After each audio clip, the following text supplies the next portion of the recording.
பிரதீப்போட work செம்ம சூப்பராக இருக்குது. நான் வந்து விஷுவலாக பார்த்ததுக்கப்புறம் வந்து உண்மையிலேயே சந்தோஷப்பட்டேன். அவங்க ரொம்ப செம்ம சூப்பராக பண்ணியிருக்கானுங்க அப்படின்னு சொல்லிட்டு. பிரதீப்பும் ஒரு நல்ல ஒர்க்கை வந்து அவனால் முடிஞ்ச அளவுக்கு இதில் வந்து பண்ணியிருக்கான். அதே மாதிரி அவங்க வாத்தியார்கிட்ட இருந்து சில விஷயங்களை அவன் கற்றுந்துருக்கிறான்.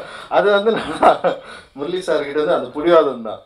அவன் வந்து நீ தயாரிப்பாளராக இருந்துக்கோ, அவனுக்கு என்ன வேணுமோ அதை வந்து அதில் பண்ணியிருக்கிறான். அது ஆக்சுவலி ஃபர்ஸ்ட்ல எனக்கு வந்து சில கோபம் இருந்தது. ஆனால் நான் கோவம்னா கூட வந்து அதை வெளிப்படுத்துறது கிடையாது. என்ன பண்ணுறான்னு நான் வெயிட் பண்ணிட்டே இருந்தேன். நான் அதுக்குள்ளே நான் போகவே இல்லை. நான் ஒரே ஒரு நாள் தான் ஸ்பாட்டில் போயிட்டு பார்த்தேன். அந்த ஒரு சீன் பார்த்தேன். அதுக்கப்புறம் நான் அவங்ககிட்ட பேசுறதுக்கு எனக்கு தோணவே இல்லை. எனக்கு கொஞ்சம் கோவம் இருந்தது. அந்த கோவம்லாம் அப்படியே விட்டு நான் வந்துட்டேன். அப்படியே அவன் நல்லா பண்ணுறாங்கடா பண்ணிட்டேன்டான்னு சொல்லிட்டு வந்துட்டேன் நான். அந்தளவுக்கு அந்த ஒரு சீனை அவங்க வந்து டிசைன் பண்ண விதம், அது ஷார்ட் பண்ண விதம், அதில் வந்து கேரக்டரில் நடிக்க வச்ச விதம் அவ்வளோ சூப்பராக இருந்தது. எனக்கு பெரிய நம்பிக்கை வந்தது இந்த படம் வந்து ஒரு டெக்னிக்கலி வெல் குவாலிஃபைட் படமாக இது இருக்கும் அப்படின்னு எனக்கு ஃபர்ஸ்ட் தோணுச்சு. அரசியலாக நல்லா இருக்கும் அப்படின்றது கதை படிக்கிறப்பவே எனக்கு தோணுச்சு. அப்போ அந்த டீம் அப்புறம் வந்து ஆர்ட் டைரக்டராக இருக்கிற வந்து ராஜா வந்து என்னுடைய காலேஜ் மேட்டு. நானும் அவனும் ஒரே ஒன்றா என்ட்ரன்ஸ் எழுதி ஒன்றா வந்து காலேஜுக்குள்ளே போயிட்டு அவன் வந்து பெயிண்டிங் படித்தான், நான் பிரிண்ட் மேக்கிங். நாங்கள் எல்லாருமே ஒரே டைமில் வந்து சினிமாக்குள்ளே வந்தோம். சினிமாக்குள்ளே வந்துட்டு ராஜாவும் நிறைய ஒரு ஆர்ட் டைரக்ஷன் சைடில் ஒர்க் பண்ணுறப்போ சரி எப்படியாவது ராஜாவும் உள்ளே வரணும், இப்போ நம்ம எல்லாம் ஒன்று சேர்ந்து வேலை செய்யணும் அப்படின்னு நினைக்கிறப்போ சரி ஆர்ட் டைரக்டராக ராஜா இருக்கலாம் அப்படின்னு சொல்லிட்டு என் சைடில் சொன்னது வந்து ராஜா தான். அதுக்கப்புறம் வந்து கோவிந்த் வசந்தா. உண்மையிலேயே அவருடைய மியூசிக் எனக்கு ரொம்ப பிடிக்கும். மியூசிக் இல்லாமல் இண்டிபெண்ட் மியூசிக்கில் அவர் செய்கிற வேலைகள் வந்து எனக்கு பெரிய ஒரு என்ன சொல்லுவோம் இன்ஸ்பைரிங்கான விஷயம் தான் அது. அந்த விஷயத்தை அவர் தொடர்ந்து பண்ணிட்டுருக்கிறப்போ இவன் ஃப்ராங்க்லின் தான் சொன்னான் கோவிந்த் கூட போகலான்னு சொல்லிட்டு நீ போடா அப்படின்னு சொன்னேன். ஆனால் நீங்கள் இந்த ட்ரெய்லர் அண்ட் டீசரில் மியூசிக் பார்த்துருப்பீங்க, பயங்கர ஹாண்டிங்காக இருக்கும். அந்த கதையை பயங்கரமாக உள்வாங்காமல் இதை பண்ண முடியாது அப்படின்னு நான் நினைக்கிறேன். நான் அவ்வளோ ஒர்க் வந்து செம்ம சூப்பராக இருந்தது. அந்த படம் பார்க்குறப்பவும் நமக்கு அப்படி தான் இருந்தது. எனக்கு எப்படி நான் வந்து பரியர் பெருமாள் குண்டு பார்த்ததுக்கப்புறம் ஒரு பெரிய மன திருப்தி, ஒரு நல்ல படம் எடுத்துருக்குறோம் அப்படின்னு தோணுச்சோ, ரைட்டர் படம் பார்த்து முடிச்சோடனே எனக்கு அப்படி தான் தோணுச்சு. ஒரு பெரிய என்ன சொல்கிறது ஒரு ஹாண்டிங்காக இருந்தது, ஒரு பெயின் இருந்தது. எனக்கு என்னென்ன திரும்ப ஒரு பெயினை கடத்துறோமோன்னு சொல்லிட்டு ஒரு கவலையும் இருந்தது. இப்போ என்னுடைய படங்கள் வந்து ஒரு கொண்டாட்டமும் ஒரு ஒரு என்கரேஜ்மெண்ட்டும் ஒரு இதுக்குள்ளே தான் இருக்கணும் அப்படின்னு சொல்லிட்டு நான் டிசைன் பண்ணிப்பேன். ஆனால் இப்போ ரைட்டராக இருக்கட்டும், பரியர் பெருமாளாக இருக்கட்டும், இப்போ இந்த படங்கள்லாம் வந்து ஒரு பெயினை கடத்துது இல்லை. எனக்கு பெயினை கொடுக்குறதுல அவ்வளோ பெரிய ஒரு ஈடுபாடு இல்லை. ஆனால் இந்த பெயின் கொடுக்கறதுக்கான ஒரு காரணம் இந்த படத்தில் இருக்குல்ல, அந்த காரணம் ரொம்ப முக்கியமானதாக நான் நினைக்கிறேன். இப்போ கண்ணியனோட டைலாக் மாதிரி ஒரு அதிகாரத்துக்குள்ள போலீஸ் என்பதே ஒரு அதிகாரம், அந்த அதிகாரத்துக்குள்ள அதிகாரமற்றவர்கள் என்னவா இருக்கிறாங்க, எப்படி அதை டிசைன் பண்ணிக்கிறாங்க அவங்களுக்குள்ள, யார் மேலே யார் கீழே அப்படின்ற ஒரு போட்டி இருக்கு. ஒரு நாற்காலியை வச்சு ஒரு சீன் பண்ணியிருப்பான். அது உண்மையிலேயே வந்து செம்ம சூப்பரான டிசைன். அந்த நாற்காலியில் யார் உட்காடுறாங்க, யாரெல்லாம் உட்காடுறாங்க, யாரெல்லாம் எழுந்துக்கிறாங்க, யாரெல்லாம் அந்த ஒரு அதிகாரத்துக்கான ஒரு குறியீடாக அது செம்ம சூப்பராக அந்த சீன் வந்து இருந்தது. இந்த மாதிரி டெக்னீஷியன் சைடில் இப்போ ஃபைட் மாஸ்டராக இருக்கட்டும், இவங்க எல்லாருமே டெக்னீஷியன் சைடில் செம சூப்பராக வந்து ஒர்க் பண்ணியிருக்காங்க. அண்ட் வந்து அது டெஃபினட்டாக உங்களுக்கு வந்து தெரியும் நீங்கள் படம் பார்க்குறப்போ.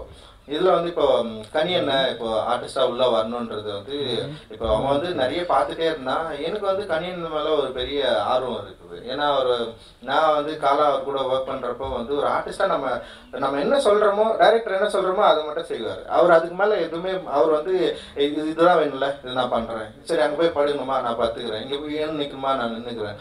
ஆனால் எனக்கு வந்து எப்பவுமே கொஞ்சம் எஸ்டாப்ளிஷ்டான ஒரு ஆர்டிஸ்ட் கிட்ட ஆர்டிஸ்ட் ஒர்க் பண்ணுறதுல எனக்கு பெரிய ஈடுபாடே இல்லை. ஏன்னா நாம ஒன்று சொல்கிறோம், அது வந்து அவங்களால பண்ண முடியலன்னா என்னால் வந்து அதட்டியோ திட்டியோ வேலை வாங்க முடியாது.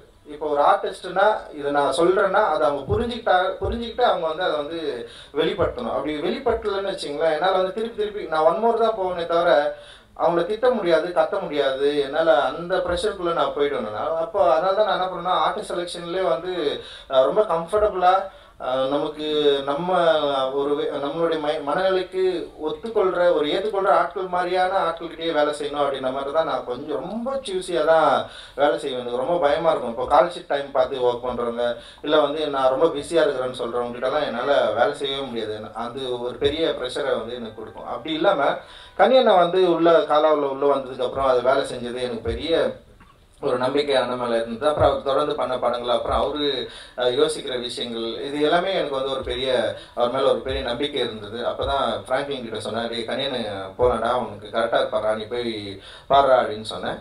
அதுக்கப்புறம் வந்து நான் கூட பேசல, ஸ்ட்ரெயிட்டாக போய்ட்டு ஃப்ராங்க்லின்னு கதையெல்லாம் படித்து முடிச்சதுக்கப்புறம் தான் கனியன் சொன்னார், டே செம சூப்பராக இருக்குடா, நான் பண்ணுறேன்டா அப்படின்னு சொன்னார். ரொம்ப சந்தோஷம்.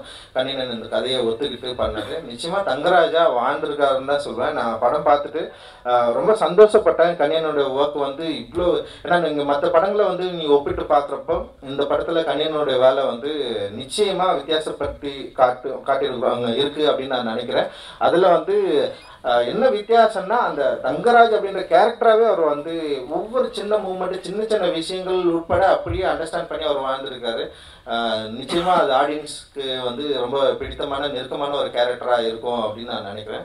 மற்றபடி இவர் அண்ணன் சுப்பிரமணிய அண்ணன்லேருந்து, அப்புறம் இவர் ஜிஎம் குமார் அண்ணன், நிறைய பேர், இப்போ லிசி, அப்புறம் ஐஸ்வர்யா, அப்புறம் இவங்க மகேஸ்வரி, இனியா, இப்போ நிறைய பேர் வந்து இதில் ஒர்க் பண்ணியிருக்காங்க. குறிப்பாக போலீஸ் இன்ஸ்பெக்டர் ஒர்க் பண்ண அண்ணன் கவிதா பாரதி அண்ணா, அப்புறம் பக்கத்தில் இருக்கிற இன்னொரு அண்ணன், இவங்க எல்லாருமே வந்து செம்மையாக பண்ணியிருக்காங்க. அந்த கேரக்டர் யார் பண்ண போகிறாங்க நான் யோசிச்சிட்டே இருந்தேன்.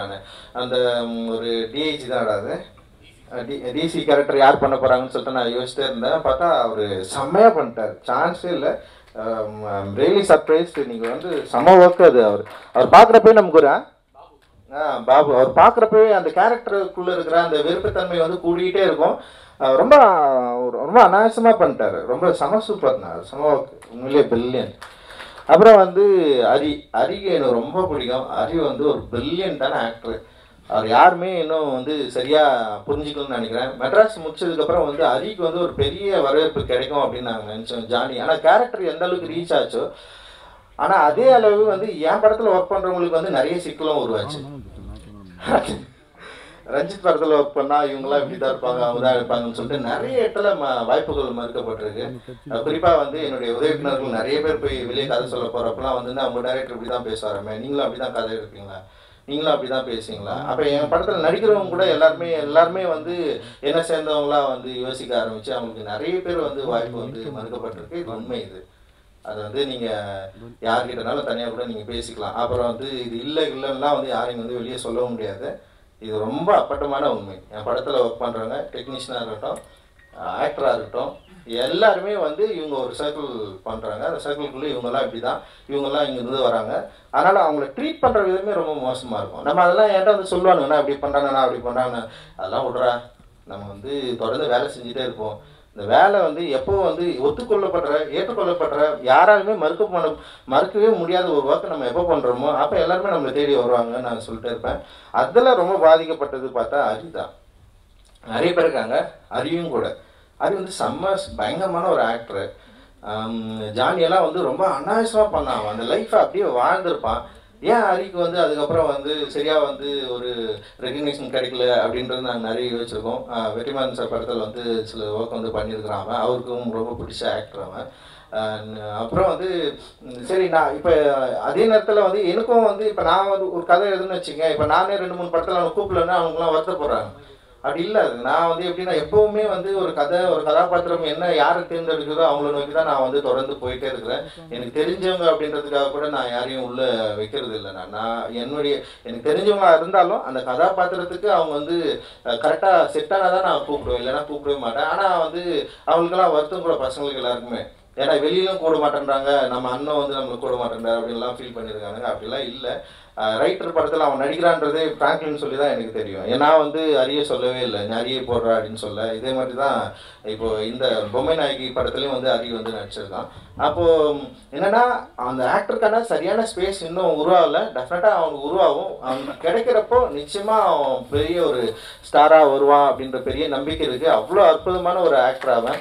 அதனால் வந்து நீ கவலைப்படாமல் ஒர்க் பண்ணுடா, உனக்கு வரும் அது. ஏன்னா வந்து இப்போ தான் கிடைக்கும் அப்போ தான் கிடைக்கும்லாம் கிடையாது. நம்ம சரியான ஒர்க் பண்ணுறப்போ டெஃபினட்டாக அது நம்மளை வந்து சேரும் அப்படின்னு நான் நினைக்கிறேன். நான் எல்லாரும் பற்றியும் பேசிட்டேன்னு நினைக்கிறேன். ரொம்ப நன்றி. அப்புறம் வந்து என்னோடய ப்ரொடக்ஷன் டீம், ரூபேஷ், சஞ்சய், அப்புறம் இங்கே மேனேஜர்லாம் இருக்கிறாங்க, சிவா, அது மாதிரி நிறைய பேர் வந்து பயங்கரமான ஹார்ட் ஒர்க் பண்ணுறாங்க. எனக்கு பெரிய சப்போர்ட்டாக இருக்கிறாங்க.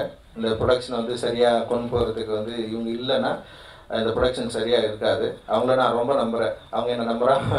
அதே நேரத்தில் நான் அவங்கள பயங்கரமாக நம்புகிறேன். எந்த என்ன சொல்கிறது ஈஃபன் பட்ஸ் இல்லாமல் அவங்கள வந்து நம்புகிறேன். அவங்க இல்லாமல் இந்த ப்ரொடக்ஷனு நம்ம இவ்வளோ இப்போ கிட்டத்தட்ட ஒரு 10 படங்கள் வந்து தயாரிப்பில் இருக்குது. அதில் வந்து இப்போது 3-4 படங்கள் வந்து ரிலீஸுக்கே ரெடி ஆகிட்டு இருக்கு. அடுத்த படம் வந்து ஜே பேபி முடிச்சிட்டோம், செம சூப்பராக வந்திருக்கு. ஊர்வசி நடிச்சிருக்காங்க, சுரேஷ் அண்ணன் தான் டிரெக்டரு. அந்த படம் வந்து எக்ஸ்ட்ராடினரி மூவி. எனக்கு ரொம்ப சந்தோஷம் இந்த மாதிரி ஒரு அற்புதமான படங்கள். ஏன்னா ஒரு படம் 3 மணி நேரம் வித்தவுட் மியூசிக்கோட பார்த்துட்டு செமையாக இருக்குன்னு சொன்னது வந்து இப்போ ரைட்டரும் அது மாதிரி தான் பார்த்தேன். ரைட்டர் படம் பார்த்துட்டு எனக்கு பயங்கரமாக பிடிச்சிருக்கு. அதனால் வந்து ஓடிடிலாம் போகலான்னு கூட சொன்னாங்க. இல்லை, இது தேட்டருக்கு போய் தான் ஆகணும்னு சொல்லிட்டு ரொம்ப பிடிவாதமாக நானே எடுத்துகிட்டு வரேன் இதை. வித்தவுட் இப்போ அதிதியெல்லாம் ரொம்ப எக்ஸ்பிரஸ் பண்ணாங்க. இப்போ நம்ம வந்து தேட்டர் வேணாம் ஓடிடி போயிடலான்னு கூட சொன்னாங்க. நான் முடியாது, இந்த படம் தேட்டருக்கு கொண்டு போய் சேர்த்தே ஆகணும் அப்படின்னு சொல்லிட்டு வந்தேன். அதே மாதிரி தான் ஜே பேபி, அடுத்த ஜே பேபின்னு வருது, சேத்துமான் வருது, குதிரைவால் வருது. இந்த படங்கள்லாம் முடிச்ச படங்கள். இது இல்லாமல் ப்ரொடக்ஷனில் பொம்மை நாயகி யோகி பாபு வச்சு பண்ணுறோம், அதுவும் செம சூப்பராக வந்திருக்கு படம். நான் அதையும் பார்த்துட்டேன் நான். இந்த படங்கள் எல்லாமே சமூகத்தில் இருக்கிற சில ஒவ்வொரு பிரச்சனைகளை அதோட தன்மையோடு வந்து எதிர்கொள்கிறது, அதே தன்மையோட வந்து அது வந்து அலசி ஆராய்ந்து மக்கள்கிட்ட சரியான இடத்துல கொண்டு போய் சேர்க்குதுன்னு நினைக்கிறேன். இது இல்லாமல் அடுத்தது மோசஸோட படம், அந்த படம் ரொம்ப முக்கியமான படமாக நான் பார்க்குறேன். குறிப்பாக இவர் லெனின் பாரதியோடைய படம் வந்து இன்னும் அழுத்தமான ஒரு என்ன சொல்கிறது ஒரு பெரிய பிரச்சனையை வந்து பேசப்போகுது. அந்த மாரி செல்வராஜ் படமும் குரு கூட வந்து பண்ணுறதும் ரொம்ப முக்கியமான படமாக இருக்கும்னு நான் நினைக்கிறேன். அந்த மாதிரி ஒரு 10 படங்களோட திட்டங்கள் இருக்குது. இந்த திட்டங்கள் எல்லாமே வந்து என்னென்னா இந்த சமூகத்தில் இருக்கிற அண்டாண்டு காலமாக என்ன சொல்கிறது மனித மாண்பை மனிதனா ஈக்குவலாக நினைக்காம மனித மாண்பை சீரழித்து கொண்டு இருக்கிற மனிதனாக கூட ஏற்றுக்கொள்ளாமல் இருக்கிற மனநிலையை மாற்றுவதற்கான ஒரு சைக்காலஜிக்கல் எஃபெக்டாக தான் நான் இதை பார்க்குறேன். சந்தோஷ் அண்ணன் தான் நான் இங்கே மேடலில் இருக்கிறேன்னா அதுக்கு ஒரு மெயின் ஆரம்பமே வந்து சந்தோஷ் அண்ணன் தான். அவர் தான் வந்து என்னை வந்து புத்தகங்களை நோக்கி அனுப்பினவர். படிடான்னு சொன்னார். அவர் தான் புத்தகங்களை ஃபஸ்ட்டு வந்து எனக்கு இன்ட்ரடியூஸ் பண்ணார். அந்த புத்தகங்களை படிக்க ஆரம்பித்ததுனால தான் நான் இங்கே இருக்கேன். அதுக்கு மெயின் ரீசன் சந்தோஷ் அண்ணன் தான். நன்றி நான் சந்தோஷ் அண்ணா. தேங்க்யூண்ணா.